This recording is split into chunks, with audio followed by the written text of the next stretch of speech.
es al inicio. Ya después vendrán los cambios morfológicos que se van a hacer evidentes, pero cuando estos sistemas bioquímicos ya son críticos en la célula.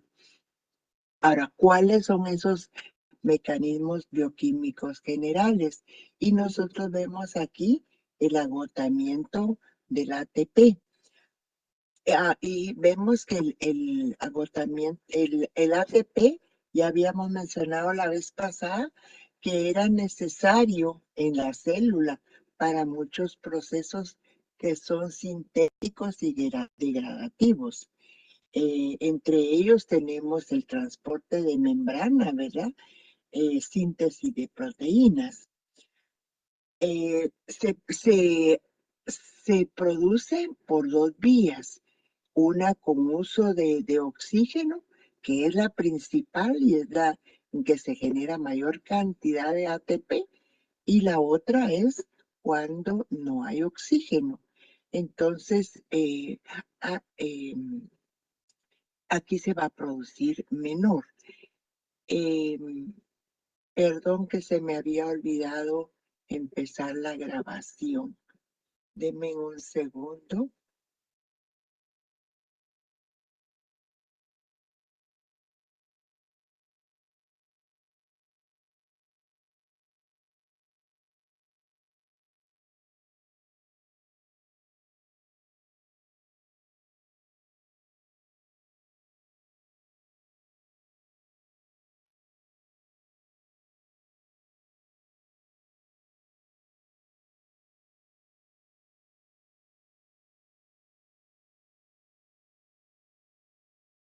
Entonces les estaba yo mencionando lo del agotamiento del ATP, ¿verdad?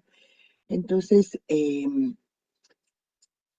agotamiento del ATP puede darse eh, en la lesión isquémica, ¿verdad? Cuando ya no hay aporte de oxígeno o en la lesión tóxica o química, porque en la lesión hipóxica todavía hay sustratos para seguir produciendo ATP. El oxígeno y radicales libres de oxígeno, vemos que la célula va a generar energía al reducir el oxígeno y convertir en agua. Y entonces en ese transcurso se van a producir pequeñas cantidades de radicales libres. Ahora, el problema aquí es cuando se genera excesiva cantidad de radicales de oxígeno reactivo, ¿verdad? Y ese desequilibrio es el que va a generar estrés oxidativo, porque la célula siempre va a estar generando pequeñas cantidades, pero las va controlando a manera de no dañar. Cuando se genera desequilibrio es cuando viene ese estrés oxidativo y que se ha visto en procesos patológicos como la diabetes, como la aterosclerosis, en la inflamación. Cuando nosotros tenemos una infección, producimos cantidad de radicales libres. También en la lesión química y en el envejecimiento. O sea, ahí es cuando se genera más cantidad. Y si no tenemos mecanismos adecuados de eliminación de esos, es cuando viene el daño celular. Ahora, en cuanto a calcio y pérdida de la homeostasis del calcio, nosotros, la célula trata de mantener el equilibrio del calcio intracelular, tanto en el citoplasma como en la mitocondria.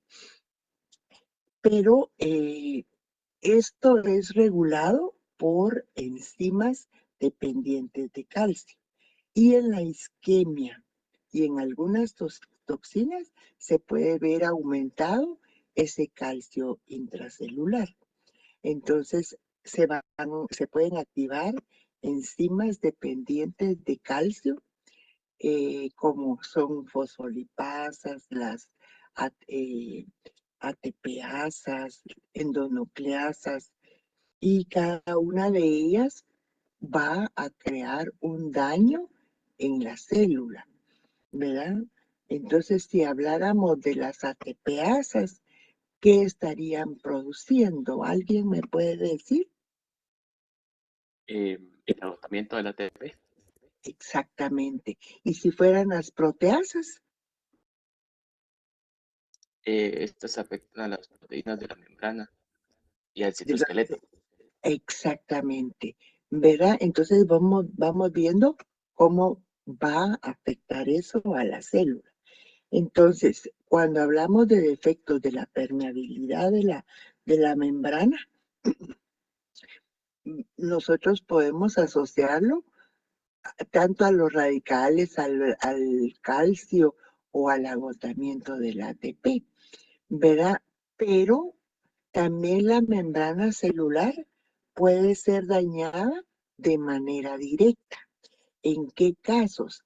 Entonces nosotros vemos que puede ser por toxinas bacterianas, puede ser también por productos de los linfocitos que puedan estar presentes en un proceso infeccioso, por agentes químicos, por agentes físicos o por componentes del complemento, componentes líticos del complemento, ¿verdad? Entonces, de esa manera puede ser dañada también directamente la permeabilidad de la membrana. Y la lesión mitocondrial irreversible, vemos nosotros que la célula depende de la producción de ATP, ¿verdad? Entonces, si las mitocondrias son dañadas, se va a destruir la célula. ¿Y en qué situaciones vemos que eso sucede más? En la hipoxia isquemia y con ciertas toxinas. Entonces, esos serían los mecanismos bioquímicos generales. Ahora, en este libro se mencionan eh, tres ejemplos de lesión, de tipos de lesión, y nosotros vamos a observar que tenemos la lesión isquémica hipóxica, y vamos a tener la lesión química y la lesión por radicales libres. Entonces, esos son los tres ejemplos que el libro nos pone en cuanto a lesiones por los ejemplos. Vamos a ver ahora, eh, permítanme.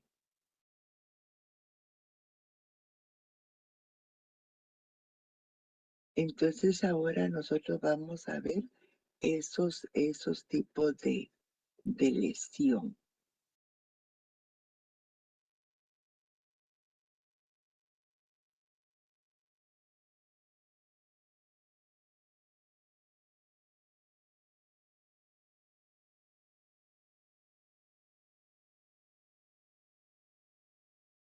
¿Alguna pregunta en este momento?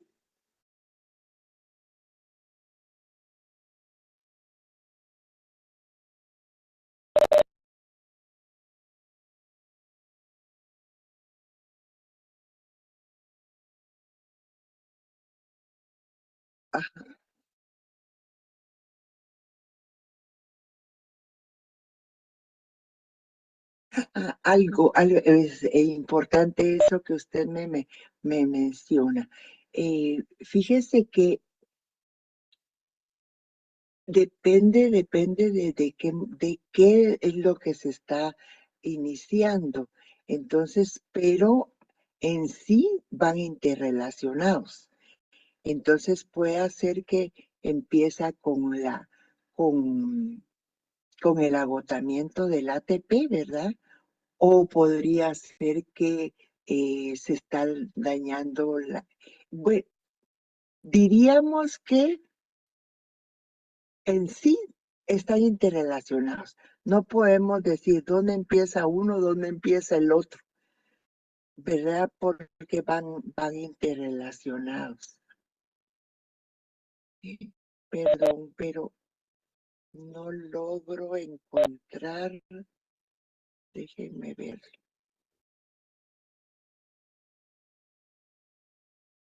no logro encontrar, aquí está.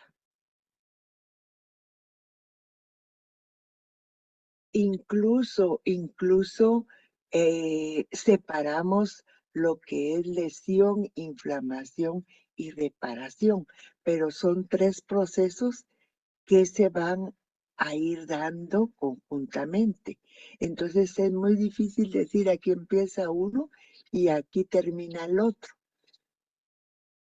porque una vez se inicia el proceso de lesión, se activa el proceso de inflamación, pero por fines de que no lo mezclamos todo, se presenta de manera separada. No sé si con eso respondo su pregunta. Bueno, entonces les decía yo que los tres ejemplos que presenta el libro son el de la lesión isquémica, hipóxica, el de la lesión por tóxica y la lesión por radicales libres. Entonces tenemos de primero la lesión isquémica hipóxica, ¿verdad? Y nosotros vamos a ver que en este caso, ¿dónde es que va a ser primeramente afectada la célula? ¿Qué piensan ustedes? La mitocondria.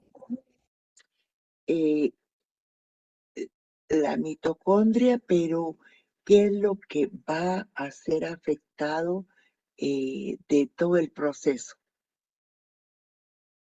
En la ¿Qué manda?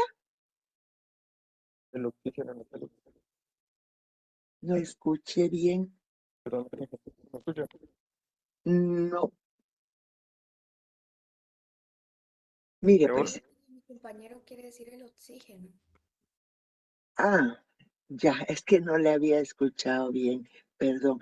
Entonces, en la lesión isquémica, ajá, hipóxica, nosotros vemos que el primer punto de ataque va a ser en la respiración celular, aerobia, ¿verdad? Entonces, aquí se va a ver afectada la fosforilación oxidativa. Entonces, con la hipoxia, nosotros vemos que se puede todavía continuar produciendo ATP, pero en menor cantidad, sin oxígeno, ¿verdad? Pero es menor. Ahora, en la isquemia se van a agotar los sustratos que nos aporta la glucólisis que lo tenemos en el citoplasma. Entonces, esto ya afecta profundamente a la célula y nosotros vamos a ver que de lo que empieza a observarse es que se reduce la actividad de la bomba de sodio, que es dependiente de energía y que se encuentra en la membrana plasmática. Ahora, nos va a llevar a tumefacción y dilatación del retículo endoplásmico. Entonces, ustedes saben que normalmente la membrana saca sodio para que no se acumule dentro de la célula, ¿verdad? Pero utilizando ATP. Pero si empieza a fallar esta membrana por que no hay ATP, entonces empieza a quedarse el sodio dentro y se empieza a acumular esa agua, ¿verdad? Entonces, posteriormente nosotros vemos que viene la alteración del metabolismo energético. Entonces, al haber esa disminución de oxígeno, esa fosforilación oxidativa que se da en la mitocondria está disminuida, entonces hay glucólisis anaerobia independiente de oxígeno. Entonces, pero la cantidad de ATP que se va a producir es menor. Entonces, al estarse en la célula quedando el sodio y aumentando la cantidad de líquido, nosotros vemos que viene una reducción de síntesis de proteínas porque esa célula que se ha edematizado, muchos de los ribosomas se pueden desprender del retículo endoplásmico. Entonces a eso se debe que va a haber una reducción de la síntesis de proteínas. Ahora, ¿qué sucede con esto? Que la célula en ese momento tiene ciertas consecuencias funcionales. Va a tener paralización de sus funciones, pero no significa que la célula está muerta, ¿verdad? Sino que disminuye esa cantidad de funciones. Entonces, nosotros miramos que aquí tenemos una célula normal, donde tenemos todos sus elementos en forma adecuada. El retículo endoplásmico rugoso con todos los ribosomas, los lisosomas, sus membranas están normales y no permiten salida de enzimas. También las mitocondrias están en una forma adecuada. Pero, ¿qué pasa en esa lesión que se está dando que es reversible todavía? Dijimos que puede haber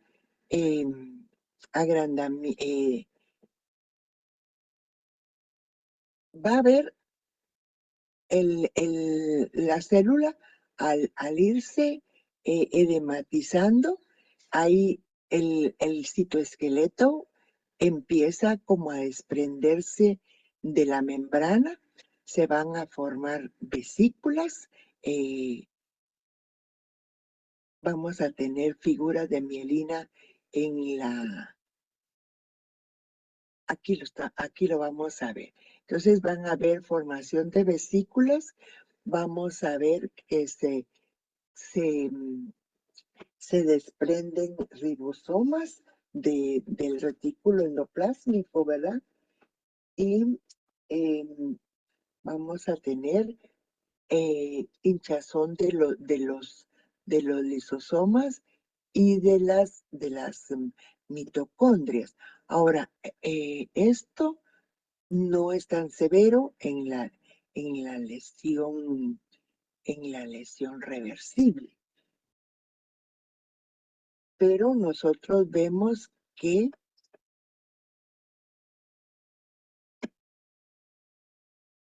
si eso aumenta, entonces va a haber mayor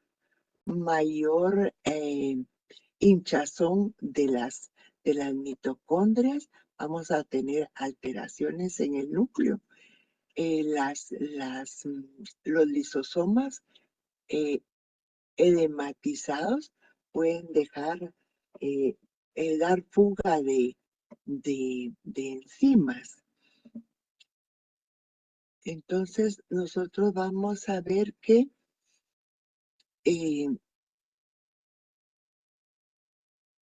todo esto las enzimas pueden salir salir de la célula, ¿verdad?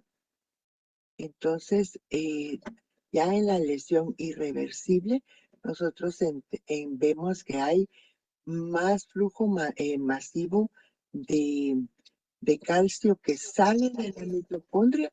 ¿Sí? ¿Algo me iba a decir? Entonces, hay flujo que sale de calcio de la mitocondria y queda también acumulado.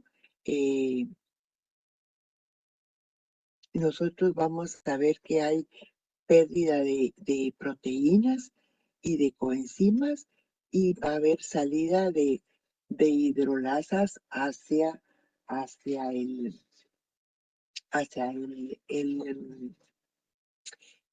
el plasma. Entonces, nosotros aquí aquí miramos una célula normal, ¿verdad?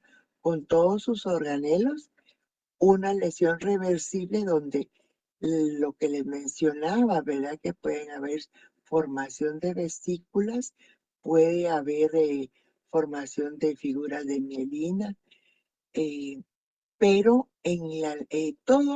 todo esto en la lesión reversible, si se restablece el flujo de oxígeno, estos cambios desaparecen y la célula vuelve a la normalidad. Pero si continúa, entonces pasa la célula a una lesión irreversible, porque ya va a ser difícil el restablecimiento, como decíamos, de las mitocondrias o esa lesión de la membrana fue más severa. Entonces, en la lesión irreversible, les mencionaba yo que hay salida de enzimas hacia el plasma y esas, en el caso del corazón, se pueden medir para ver qué tanto fue afectado. Y las enzimas que se pueden medir son esas, ¿verdad? La deshidrogenasa láctica, la creatinisinasa y la troponina. Entonces, estos son criterios que pueden ayudar a saber qué tan severa ha sido esa lesión. Entonces, es difícil poder saber cuál es el punto en que de retorno de la célula de irreversible a reversible, porque es muy difícil. Entonces, lo que va a caracterizar la irreversibilidad de la lesión es la incapacidad que tenga la mitocondria de restablecer su función y los daños que puedan haber que sean profundos en la membrana celular. Entonces, si son severos, es muy difícil que la célula regrese a la normalidad. Y lo más probable es que pasa a ser a muerte celular. Entonces, ¿qué mecanismos bioquímicos van a influir en esta lesión de membrana de la célula? Nosotros tenemos esa disfunción mitocondrial, pérdida de fosfolípidos que se va a dar, las alteraciones en el citoesqueleto, ¿verdad? Cuando se pueda desprender de la membrana celular, los radicales libres de oxígeno que se puedan estar dando dentro de la célula y productos de la fragmentación de los lípidos. Entonces,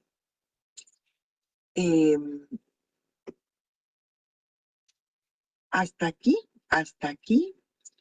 la lesión, les he mencionado el inicio de la lesión reversible hasta muerte, hasta lesión irreversible, ¿verdad? Y si ustedes ven, en este momento se habló de lesión reversible e irreversible, pero enfocado a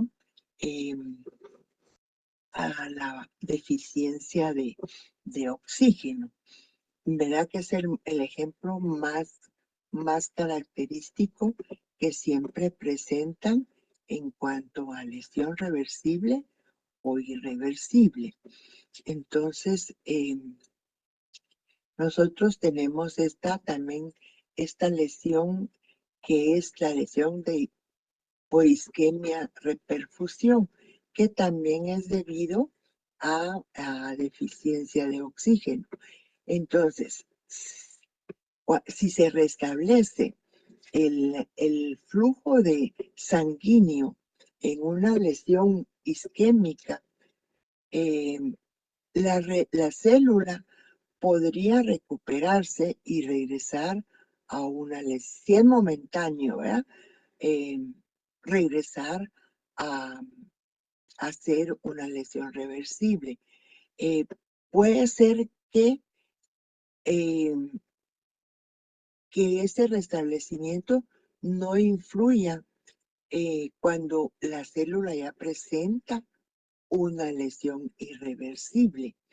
Entonces, esto puede suceder cuando hay isquemia reperfusión, si se restablece ese flujo de sanguíneo. Entonces, este tipo de lesión es importante cuando tenemos problemas de infarto o de accidentes cerebrovasculares, ¿verdad? Porque supónganse ustedes que no lo vamos a observar en el músculo esquelético. Entonces, aquí tenemos la lesión que podría darse por isquemia reperfusión. ¿Qué tan severo puede ser el daño que ese órgano pueda tener con la ausencia con la isquemia?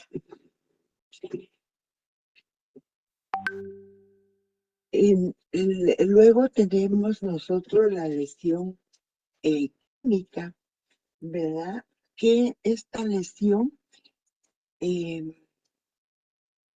es importante por el hecho de que se dan medicamentos, ¿verdad? Y puede ser una limitación cuando se están dando, porque pueden generar también daño. Entonces, nosotros tenemos que las sustancias químicas pueden actuar de dos maneras. Entonces, puede ser que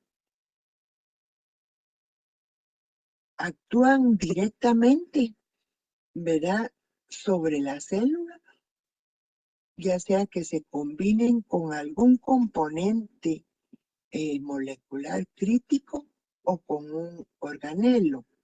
O otras sustancias no son directamente que van a actuar sobre la célula, sino van a ser por decir, las sustancias que se van a obtener de ese metabolismo que se va a dar del medicamento. Y aquí primero se convierten en metabolitos tóxicos reactivos para poder actuar sobre la célula.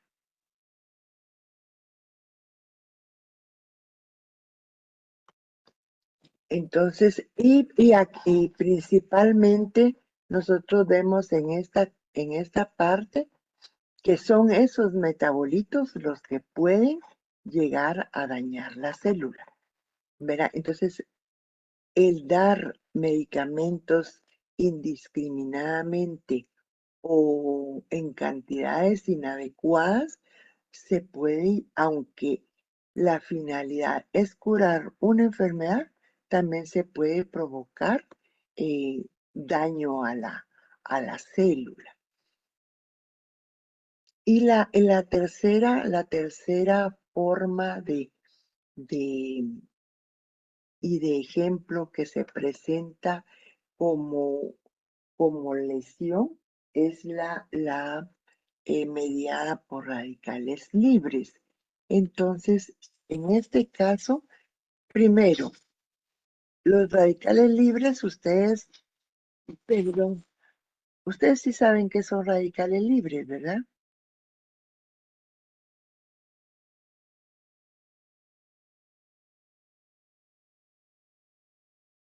Bueno,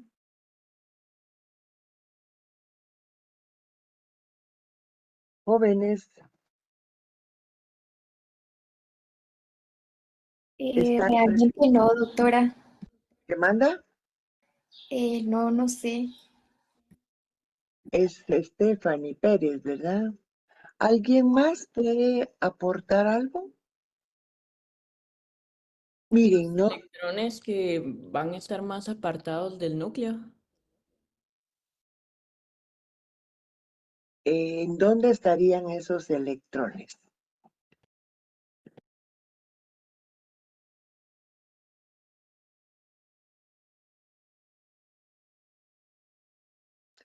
Jóvenes, si ustedes no me ayudan. Buenos días, doctora. Buenos Disculpe, días, Héctor Flores. los radicales libres dice que son como, es un tipo de molécula inestable que se elabora durante el metabolismo normal de las células. Ajá, sí, ¿Correcto, doctora? sí, son moléculas que sí se van a estar produciendo, ¿verdad? Pero el organismo trata de irlas equilibrando. Entonces, esos radicales libres nosotros los encontramos en el orbital más externo del átomo, ¿verdad? Son inestables, pero van actuando con mucha rapidez para equilibrarse. Entonces, eso es algo que se va a estar dando constantemente en nuestro cuerpo, pero, se van equilibrando. El problema es cuando, se dan en exceso, ¿verdad? Entonces, en ese caso, sí van a atacar a, ya sea al núcleo o a otras moléculas de la célula. Pero el organismo está generando constantemente, pero la va controlando. Entonces, aquí ven ustedes, ¿verdad? En las reacciones de oxidorreducción, pero además de eso, nosotros las podemos generar cuando nos exponemos al sol, ¿verdad? Cuando nos exponemos a rayos X, cuando consumimos algún medicamento, eh, cuando tenemos una infección y se está en el proceso de inflamación, se está generando más cantidad de óxido nítrico y en transición de metales pesados que se pueden dar en ciertas reacciones que tenemos en la célula. O sea, sí se van a estar dando, pero el organismo trata de equilibrarlos, ¿verdad? El problema es cuando se excede. Ese es el problema. Entonces, cuando se excede es cuando viene y puede provocar daño a la célula. Entonces, lo vamos a tener que principalmente se va a dar que tenemos peroxidación de los lípidos de la membrana, ¿verdad? Entonces, ¿por qué? Porque se van a insertar en esa doble capa y van a alterar la función de la membrana. Y también vamos a tener una modificación oxidativa de las proteínas y vamos a tener también lesiones en el ADN. Entonces, ustedes ven aquí cómo tenemos la doble capa de la membrana y al insertarse esos radicales libres que se han generado, que podrían ser los hidroxilos, los superóxidos, los peróxidos, se pueden insertar en esa doble capa y ahí alteran la función de la membrana, ¿verdad? O cuando hablamos de la modificación oxidativa de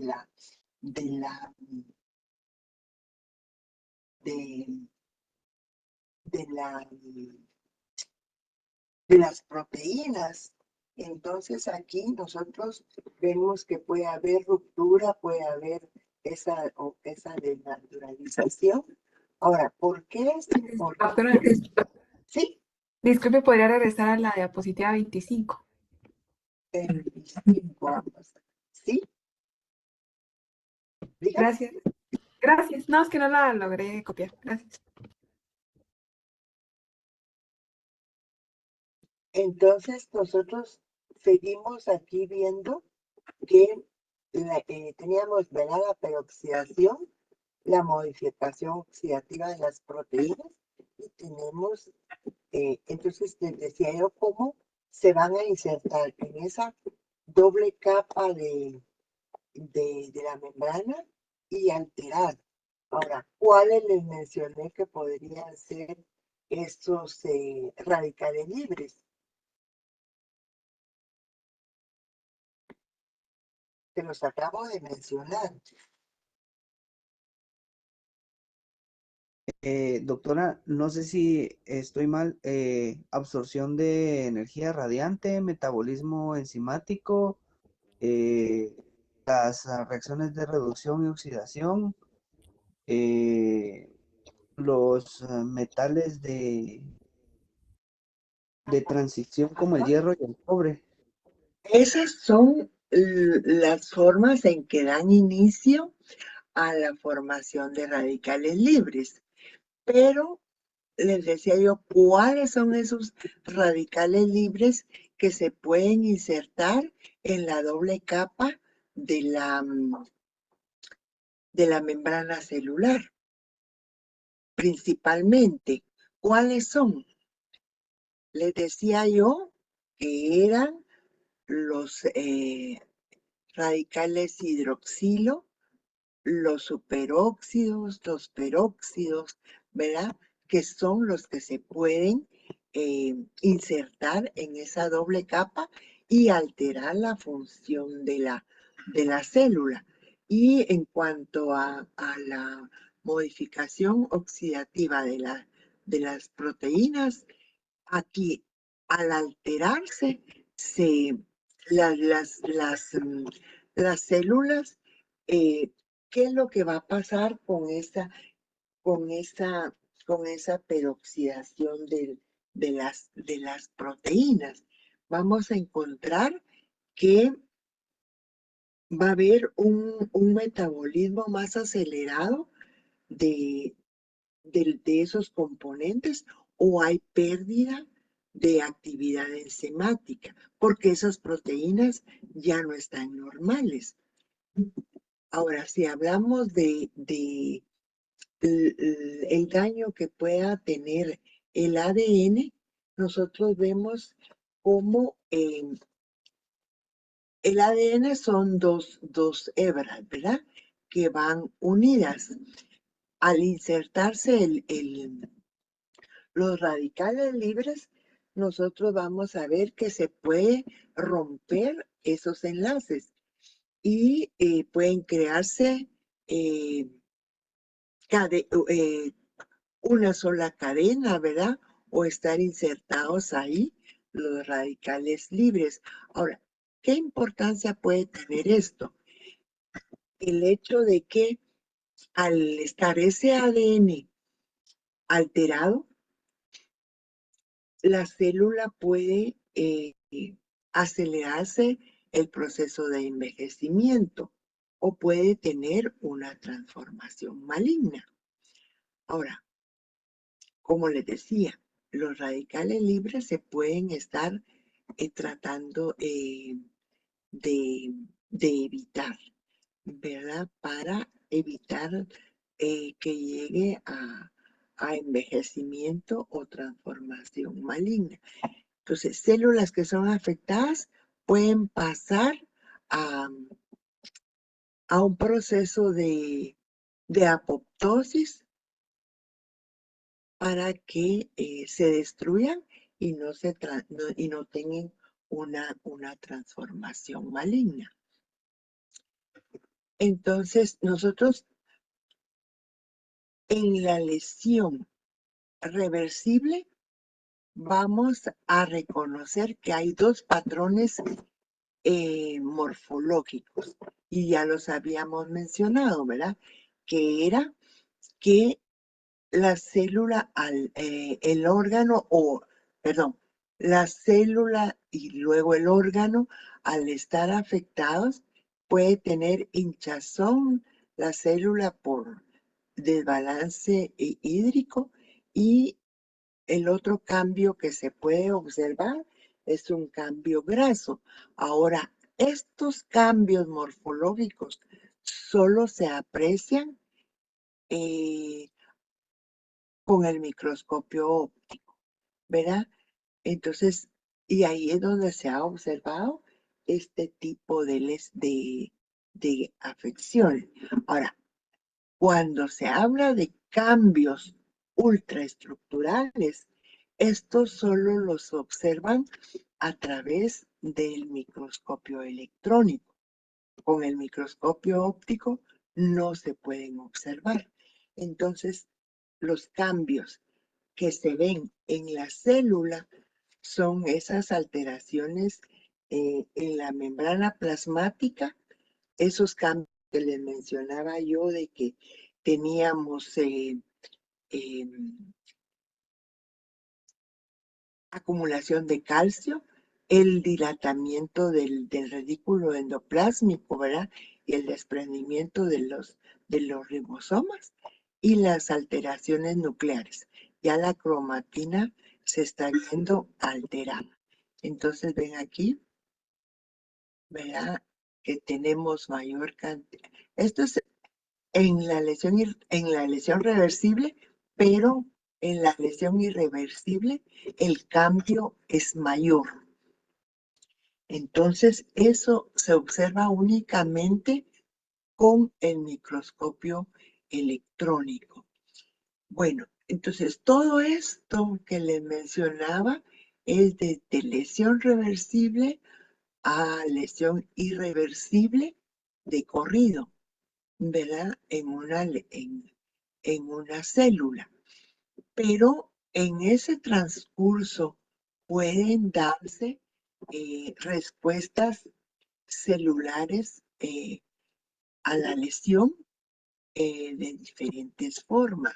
Y nosotros vamos a encontrar que tenemos lesión reversible, vamos a tener alteraciones subcelulares, vamos a tener también acumulaciones intracelulares, adaptaciones que pueden darse de crecimiento o de diferenciación. Cuando hablamos de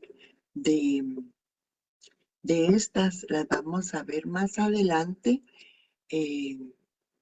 por separado. Pueden darse calcificaciones patológicas y podemos tener una lesión irreversible que va a llevar ya sea a la necrosis o a la apoptosis, ¿verdad? Ya no hay retorno de esa célula. Entonces, el siguiente paso que va a quedar es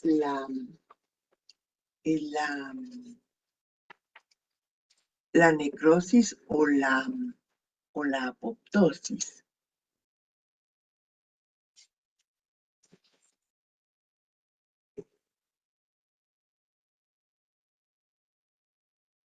Vean cómo la célula normal que tenemos, ¿verdad?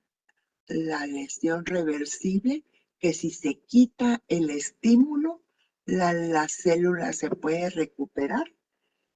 Y la célula con lesión irreversible que va a conducir a la muerte de esa célula.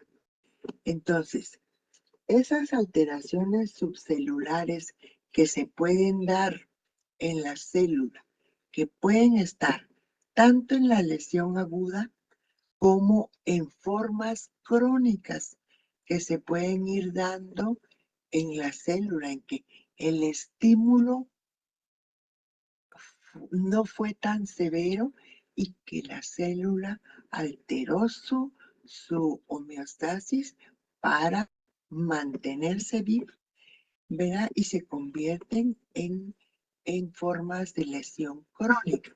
Entonces, dentro de estas alteraciones subcelulares se mencionan el catabolismo lisosómico, la inducción del retículo endosplásico liso, las alteraciones mitocondriales y las anomalías del citoesqueleto. Entonces, si las miramos una por una, nosotros vamos a ver que cuando hablamos de catabolismo lisosómico, tenemos los lisosomas, ¿verdad? Como organelos que conservan dentro las enzimas, ya sean hidrolíticas o las enzimas proteolíticas.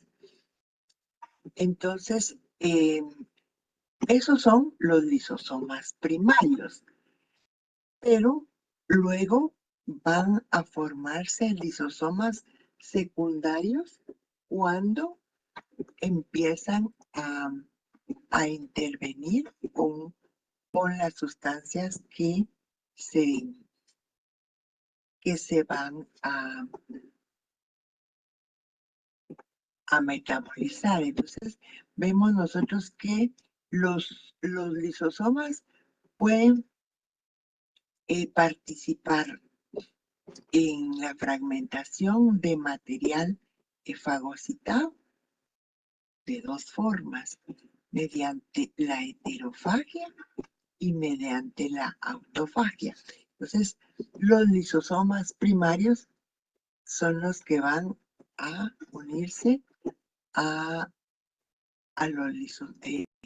la sustancia y formar el lisosoma secundario. Entonces, la heterofagia, ¿en quiénes es más común? Vamos a ver que nosotros vamos a tener principalmente dos células. Ahora, puede darse que el material que se fagocite puede ser el que ingresa a la célula. En ese caso se llama fagocitosis, que es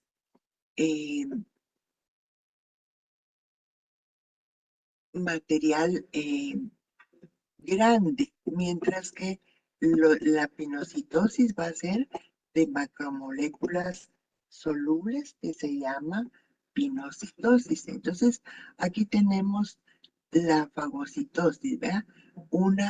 Por decirles, una bacteria que entra, o la pinocitosis, en que son moléculas más pequeñas que van a ingresar a la célula. Entonces, ¿quiénes son los fagocitos, los que participan en la heterofagia? Principalmente son los fagocitos profesionales, aunque hay otras células que pueden fagocitar el material que está alrededor de la célula, pero principalmente los profesionales son los neutrófilos y los macrófagos, ¿verdad? Que son los encargados de ir fagocitando sustancias. Ahora, en la autofagia, nosotros vamos a encontrar que si la célula tiene organelos que están alterados o envejecidos, se envuelven en ese fagosoma, ¿verdad? Se une el lisosoma con el material, formando un fagolisosoma de sustancias que la célula necesita eliminar. Entonces, ya sean organelos que están envejecidos, que están dañados, ¿verdad? Y de esa manera los va a destruir la célula. Una mitocondria dañada, ¿verdad? Lo envuelve, se forma el autofagolisosoma o fagosoma secundario y posteriormente lo va a degradar, ¿verdad? Ya sea que el material que sale de ahí lo pueda reutilizar o lo desecha. Luego tenemos como otra alteración subcelular, la inducción del retículo endoplásmico liso. ¿A qué se refiere eso? Se refiere a la hipertrofia que pueda tener el retículo, agrandamiento, perdón, del retículo endoplásmico liso. Ahora, ¿qué importancia puede tener esto? Y nosotros vemos que las células que están expuestas a ciertos productos pueden tener este tipo de respuesta, ¿verdad? Y se puede adaptar con consecuencias que son importantes para la célula, y vamos a ver cómo. Entonces nosotros vamos a ver que que hay sustancias, pero en este caso este es el ejemplo. Si a una persona le dan barbitúricos, que son, se le da a la persona para dormir. Entonces, al principio la persona, como lo va a metabolizar y va a poder dormir, pero conforme lo va usando, se va creando una especie de tolerancia a ese medicamento. Y luego se va disminuyendo la función de él y el paciente requiere de mayores dosis. Y es por eso la importancia de no darlos tan frecuentemente. ¿Qué sucede aquí? Que se adaptó al medicamento, ¿verdad? Porque está creando más retículo endoplásmico liso, lo metaboliza más rápido. Entonces, esto es lo que sucede, ¿verdad? Hay aumento del retículo endoplásmico liso en los hepatocitos y se metaboliza más rápido el fármaco. Entonces, ese fármaco es metabolizado por la enzima P450, ¿verdad? Que está en el retículo endoplásmico. Ahora, la importancia que tendría esto en las modificaciones enzimáticas es que no solo ese medicamento se va a metabolizar rápido, también puede metabolizarse rápido el alcohol, esteroides y carcinogénicos. Ahora, nosotros tenemos,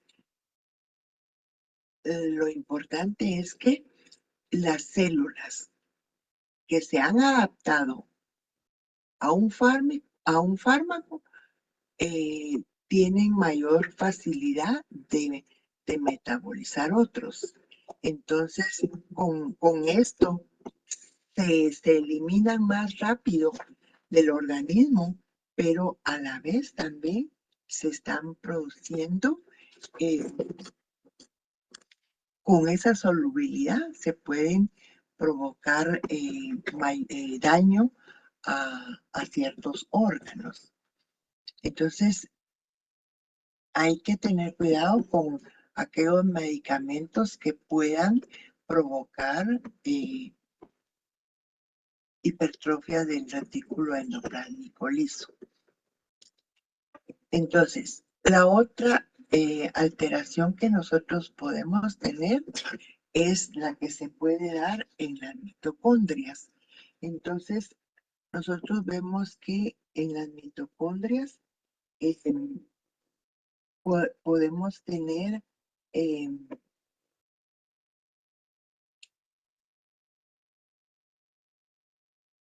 cierto tipo de lesiones, ¿verdad? Entonces, aquí nosotros vamos a encontrar que pueden haber alteración de las mitocondrias de número, de tamaño y de forma. Entonces, si nos referimos a número, ustedes pueden ver aquí que por demanda funcional, aquí hubo aumento en el número de las mitocondrias para que el músculo sea grande, ¿verdad? Ahora, disminución ya sea de número o de tamaño, lo podríamos tener en casos de atrofia muscular o lo podríamos tener también en la desnutrición. En la desnutrición también podemos encontrar que podamos encontrar lo que se llaman megamitocondrias y eso altera la forma de las mitocondrias porque esas mitocondrias están tratando de captar la mayor cantidad de energía para mantener viva la célula. Entonces, esas son las alteraciones que se pueden dar en la mitocondria. Y si hablamos de anomalías del citoesqueleto, nosotros miramos que este es un citoesqueleto normal, ¿verdad? Que tiene sus microfilamentos, microtúbulos y los filamentos intermedios. Y esto a la célula le va a dar su característica. Entonces, las células no son como pompas de jabón, ¿verdad? Sino que de acuerdo al tejido encontramos diferentes formas celulares. ¿Alguien podría mencionarme diferentes formas celulares que observaron cuando estaban en primer año?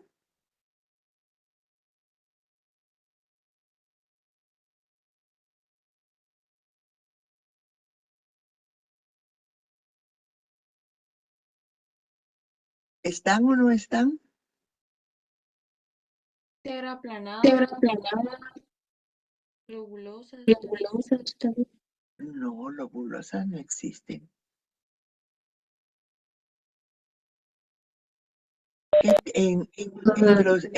Por decirles, en el epitelio, ¿qué tipo de células podemos encontrar?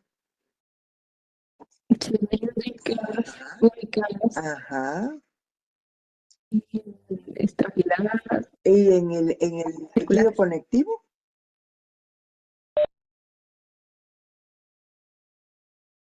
¿O en el cerebro? Van a tener otro tipo de forma, ¿verdad? Entonces, el citoesqueleto es el que le da la forma a la célula. Y ahí encontramos nosotros que en el tejido conectivo o conjuntivo, como le llaman, tienen forma fusiforme. En el cerebro nosotros las neuronas tienen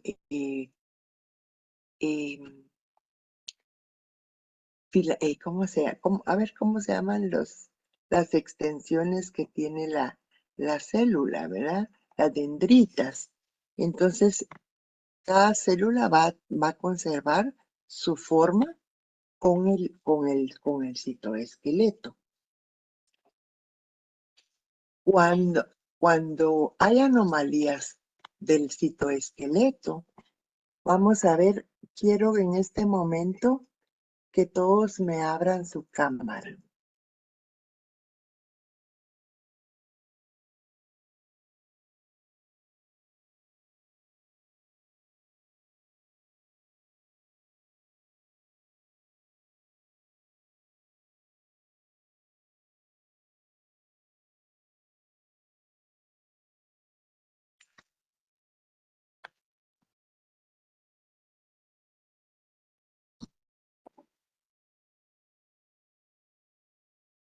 Muchas gracias.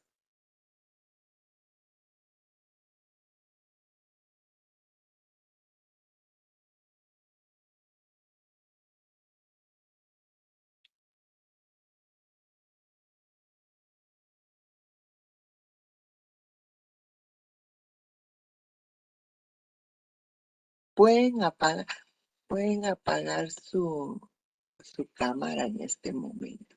Entonces, hablábamos de las anomalías que pueden darse en el citoesqueleto, ¿verdad? Y aquí encontramos que se pueden dar defectos en la función celular de locomoción. Hay células que se hacen más lenta la locomoción. Puede suceder que la translocación intracelular no sea la adecuada o puede darse acumulación de material fibrilar. Los filamentos finos o microfilamentos, nosotros vamos a ver que son esenciales en los leucocitos para el movimiento leucocitario. Entonces, si están alterados en la fagocitosis, vean estos dos aspectos son importantes cuando vemos muchas veces por qué esos neutrófilos no actúan inmediatamente. Y puede ser que estén afectados estos filamentos, ¿verdad? Ciertos fármacos y toxinas pueden alterar esas funciones. Los microtúbulos encontramos que son esenciales también, igual que los anteriores, para la migración y la fagocitosis leucocitaria y para la división del uso mitótico. Ahora, cuando están alterados, ellos puede verse que hay problemas de fertilidad, ¿verdad? Porque están afectados estos filamentos. ¿Qué fármacos pueden alterar esta situación? Principalmente la colchicina, ¿verdad? Entonces pueden afectar también esta situación. Y los filamentos intermedios, nosotros tenemos 5 tipos de filamentos intermedios. Son los más resistentes, ¿verdad? Entonces tenemos nosotros que le dan flexibilidad al esqueleto de la célula y resistencia contra las fuerzas mecánicas. Vamos aquí a ver que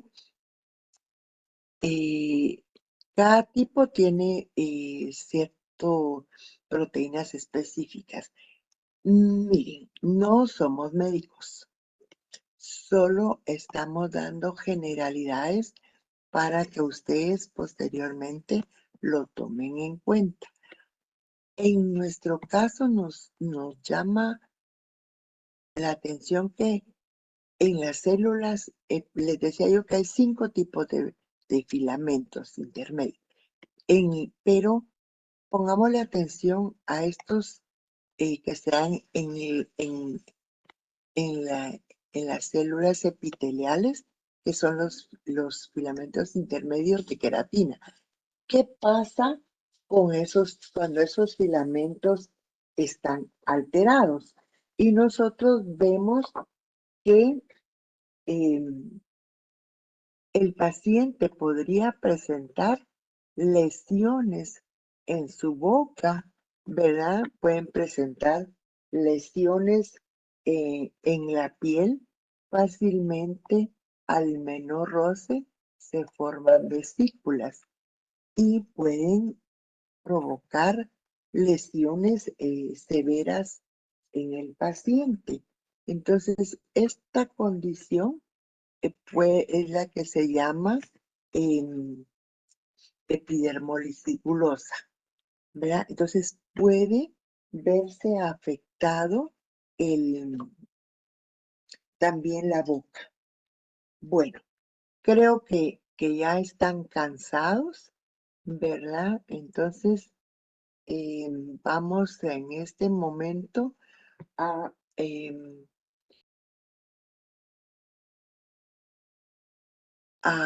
hacer una breve pausa. Denme un segundo. Vamos a ver. Permítanme un segundo.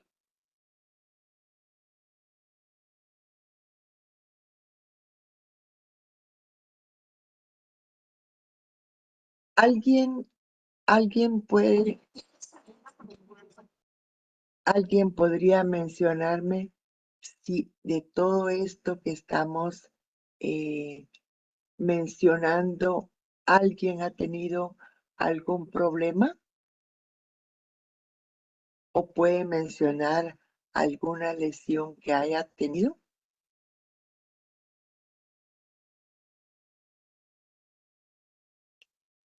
Y recordando los factores, la relación entre este contenido y los factores que pueden provocar lesión, si yo les dijera que me mencionaran uno físico relacionado con operatoria, ¿qué me podrían decir?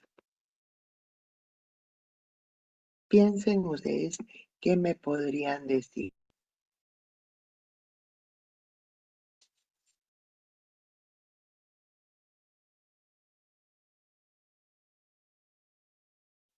Disculpe, doctora, ¿podría repetir su pregunta? Sí, Habíamos hablado la vez anterior que una lesión podría darse por factores físicos, químicos, microbiológicos, inmunológicos, ¿verdad? Entonces yo le pregunto ahora, en operatoria, ¿qué podríamos mencionar de un factor físico o un factor químico?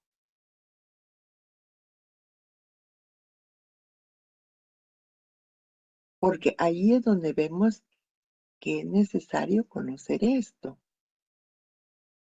Físico, ¿qué podría afectar?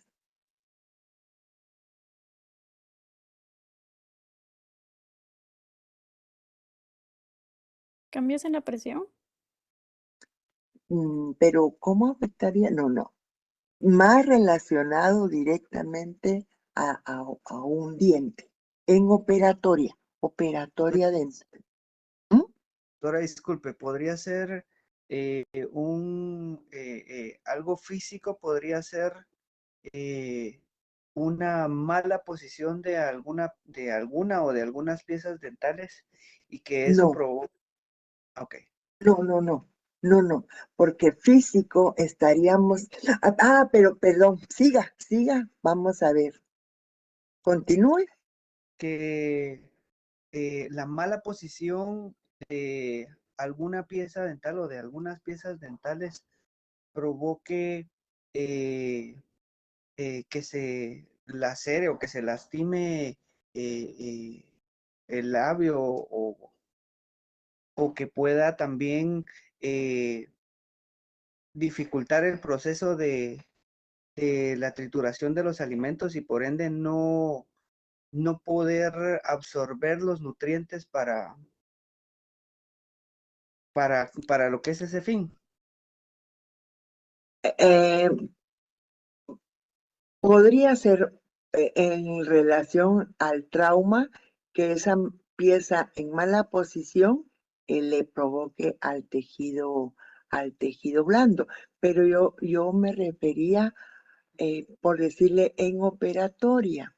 Entonces, piensen ustedes en operatoria como nosotros al generar, fíjense, pues al generar calor, ¿cómo podemos dañar esa célula, esa pulpa? O si aplicamos a una pieza que quitamos tejido y que le colocamos una sustancia química, va a irritar esa pulpa, ¿verdad? Entonces va a ser afectada y la pulpa puede tener una lesión reversible o podría tener una lesión irreversible. Y así podríamos ir encontrando, tratando de ir asociando factores que se relacionen con nuestro campo. Si una pieza dental sufriera un golpe, ahí hay un factor físico, ¿verdad? Entonces, cómo la pieza pueda responder dependiendo del tipo de trauma que se le provocó. Bueno, ¿alguna lesión que ustedes hayan tenido y que quieran comentar?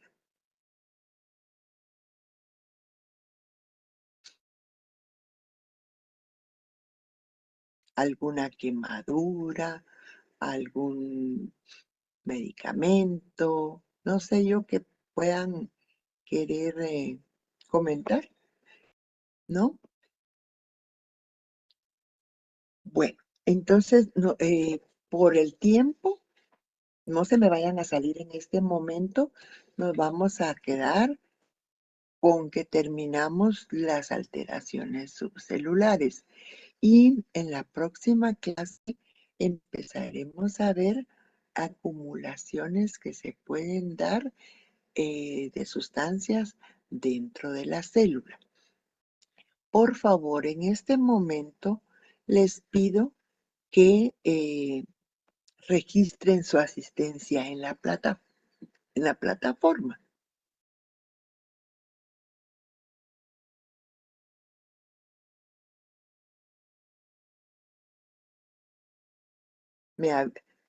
Les voy a dar unos 4 minutos.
Bueno, ya para terminar, recuérdense algunos aspectos, que la lesión va a iniciarse a nivel molecular. Entonces nosotros no vemos eso.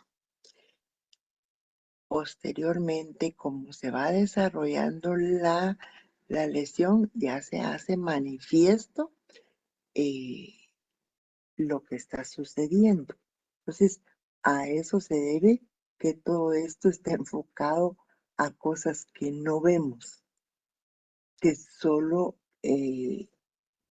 es a través de lo que vieron en bioquímica, no, perdón, en biología y en histología, que hablamos de la célula y sus componentes.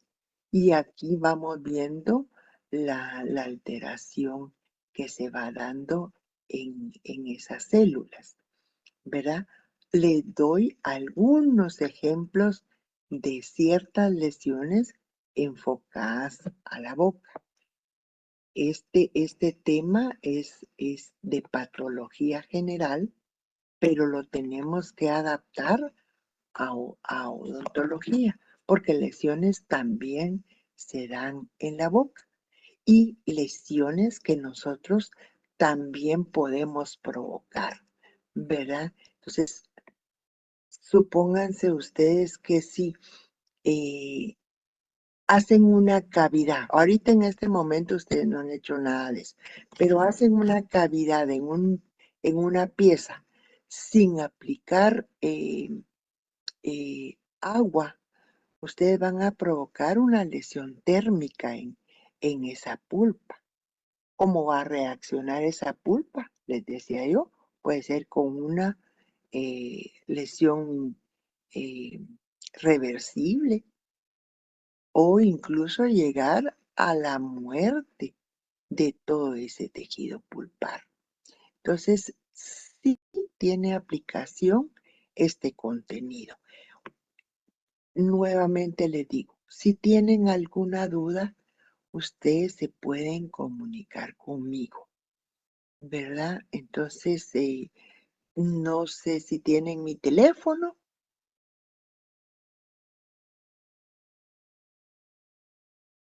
No, doctora, no lo tenemos.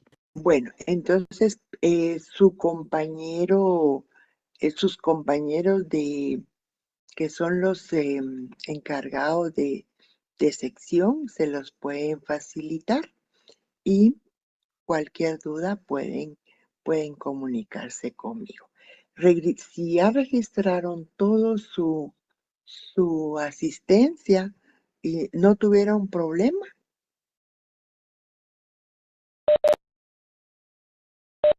bueno, entonces cualquier cosa se comunican conmigo y nos vemos hasta la próxima semana con otra parte de este tema. Que tengan buen día. Feliz día, doctora. Nos vemos. Feliz día. Feliz día, Feliz doctora. día. Feliz día.